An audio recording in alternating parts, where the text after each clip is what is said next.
what the government are doing is good. They are preventing us from the coronavirus, because I believe that once we get the virus, we are going to be in problem. But the government should provide things for us like food, money, and many others, and they should watch the kind of people they give the things, because they are giving some people, they are not giving us anything. We are seeing nothing.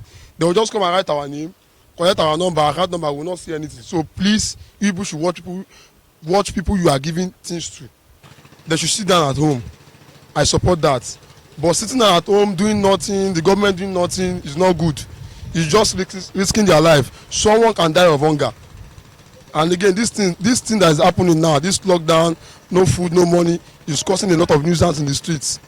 Some so-called boys call themselves 1 million boys, robbing everywhere. It's their fault, it's not also their fault. If the government can provide money, food, even shelter for them, I believe they will stop it. My advice to the government is that every citizen of Nigeria should enjoy the benefits of what is coming to the country. Not that the government is going to earn 10 naira, they will like eat 9 naira, give the citizen 1 naira. It's not good. It's not going to reach. But if they can try their best, like the 30,000 they promised us to give us, if they give us, we are going to be grateful to them.